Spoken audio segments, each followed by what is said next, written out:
Listen, let's get stuck into it. You left a voice note on the producer saying, I've had enough of Tom. No, he didn't say that. I didn't realise I was that angry. No, you weren't that angry, mate. I'm kind of making it up. But this story broke, and do you know what? We were going to talk about this early in the week. For whatever reason, we didn't, because there was a lot going on in the Champions League, and obviously we had Liverpool dropping points away at Villa yesterday in the title race, is very much on. And it never really took, there wasn't space for it, but Scotty Minto is raging. Do you want the airwaves? Well, do you want to set it up in terms of how much he's missed already? Well, I said there earlier, so he's not seen any of the last 3 Premier League weekends. He has attended matches in just 2 of the 5 weekends. Fixtures and taken over the job on January 1st. I know people are outraged by it, and I've spoken to people. It doesn't bother me, but it bothers you. Tell us why. Well, okay. So he's missed. I don't really care about him missing the FA Cup games, because we know that managers make a lot of changes. I don't know why he's missed the Carabao Cup, because everyone's going to be really strong. Semi-final, Premier League games. Listen, you've been given an 18-month contract. It's not even like a 5-year contract. It's an 18-month contract to be the England manager. Yep. Now, it doesn't really bother me what he's on.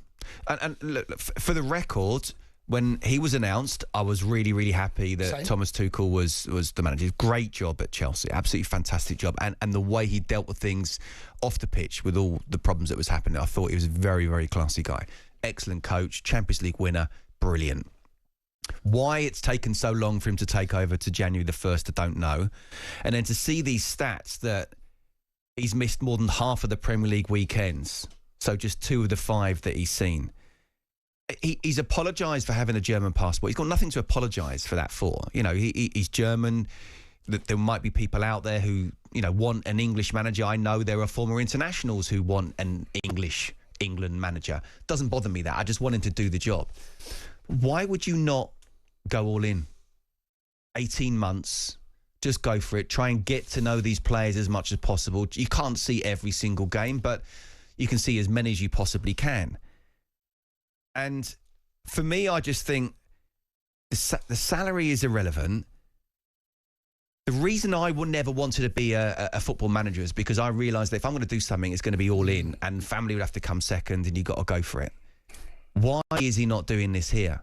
Why on earth does he not sort of say, do you know what, I'm going to give absolutely everything to this cause. I'm going to try and be an absolute hero and do the job. And the biggest thing for me from a professional point of view, actually, is I go to games to do co-coms at stadiums. I also do co-coms in like voiceover booths if it's away in Europe. We've all done it. We've all done it. We've all been there. You can't see everything. No.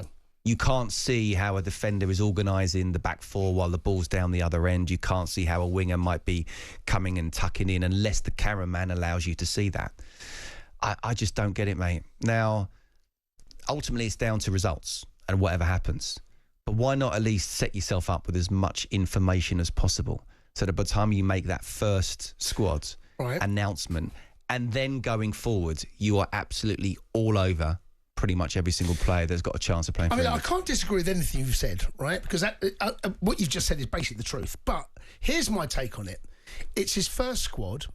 In the build-up to what's going to be a massive World Cup, I think that if we're still looking at this situation next November, I then will share your opinion. I think this is the first squad, and we don't know the situation. He's gone through a family... He got divorced, he's had to separate. There's been a lot going on in his private life. But I wonder whether your frustration, and if there is a word I can use, is anger or whatever it might be. I'm not angry. Okay. I don't get it. But then why the FA have allowed this? He has been allowed by the FA. I blame the FA. Right. So the FA is the one where I think that if there is going to be any criticism, personally, I don't have a problem with it. The reason I don't have a problem with it is because he's known he's about this job for many, many weeks, months, whatever you want to describe it as. Knowing what he did at Chelsea and knowing how meticulous he is, he will have eyes and ears at the ground. How? Because he's got scouts. There'll be people. I can't believe there's not his own eyes. Not his own eyes. No, not his own eyes. But I think that there will be a point where that eventually he has to go and see. So the first thing, the most important thing is going to be squad results. That's when the stick will come out if the results aren't great. It's all about the results. It's all about results. It's all about the results. Football will never change. But how do you get the right results? You get the right results by picking the right people because you've seen pretty much everything. And if anyone's going to throw something at you, you can say, no, but I saw this because so I didn't do that. No, that's fair enough. I get that. And why wait until November? You say, if it's like this in November, then fine. But why now? Okay. The here and now. I'm just saying, the World Cup is another 18 months-ish away. Let's say 16 months away. Mate, can you think back 18 months? That's flown by. Yeah, it's flown by. It's going to fly by. I've aged since then, Scott, as well, mate. No, you're still looking good, mate. But, okay, it's over to you guys. Scott is... I hear Scott, but it doesn't bother me. I'm not that bothered by it. And I hear the argument. Does it bother you? 03717 223344. Gareth Southgate could have watched every single player, every single minute, for every single second he was on the pitch. Didn't win it. Isn't it all about the result? Isn't it when Thomas Tuchel there, deliver? That's what it's about. I get him, what Scott's saying about watching the players and making sure he gets the right squad selection. But for me, it's about what you do on the training ground and get the right players in. 03717 223344. The Sports Bar with Jamie O'Hara and Jason Cundy. Monday to Thursday nights from 10 on AM, on DAB, via the talkSPORT app and on your smart speaker. talkSPORT.